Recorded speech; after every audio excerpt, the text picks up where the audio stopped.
On the night the city lost power, Mia Harper found herself sitting on the cold steps of her Brooklyn apartment building, staring at a skyline gone dark.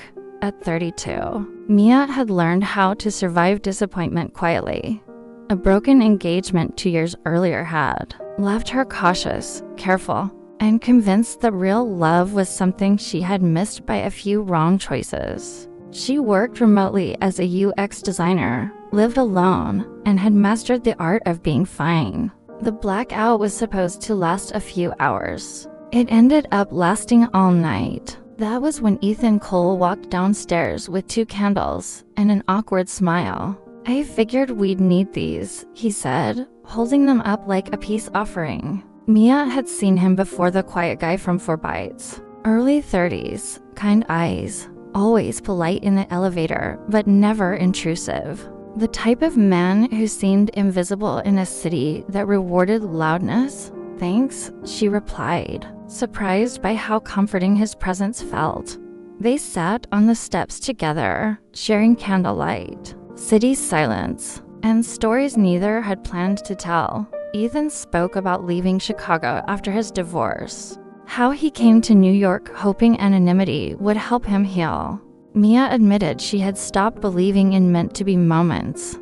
"I don't think love disappears," Ethan said softly. "I think people just stop trusting it." The lights didn't come back that night, but something else turned on. Over the next few weeks, coincidence kept placing them together. Morning coffee at the same corner cafe, late-night grocery runs, a shared laugh when the elevator stalled between floors. Their conversations grew deeper, longer, more personal. Mia admired Ethan's emotional honesty, how he never rushed, never performed.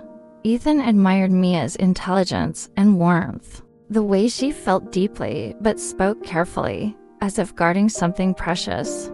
Still, neither crossed the line until one rainy evening, when Mia's internet crashed during a major work deadline. Panicked, she knocked on Ethan's door without thinking. He let her in, offered tea, and sat quietly while she worked beside him at his dining table. When the storm outside grew louder, Ethan reached over and brushed a loose strand of hair from her face, then froze. "Is this okay?" he asked, his voice barely a whisper. Mia nodded. Their first kiss wasn't dramatic. It was gentle, uncertain, as if both were testing whether hope could be trusted again. But when they pulled apart, neither wanted to let go. What followed wasn't instant perfection. Ethan still carried scars from a marriage that ended without closure. Mia still feared being abandoned when she needed someone most.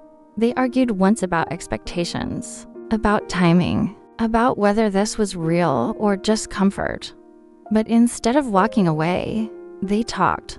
They learned each other's rhythms. Ethan cooked. Mia teased him for over-seasoning everything.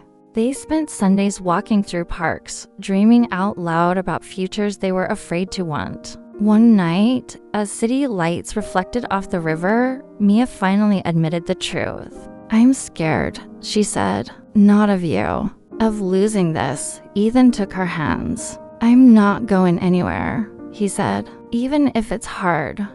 That was the moment Mia believed again. Months later, during another storm, this one quieter, they stood by the window of Ethan's apartment, watching the city glow.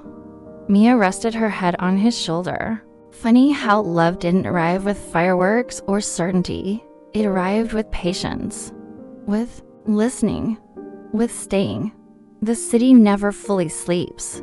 But sometimes, when the lights go out, hearts finally wake up. If this story made you feel something, you're not alone. Love often finds us when we stop chasing and start listening. Subscribe to Heart Talk Stories for more emotional, modern love stories that stay with you long after the video ends.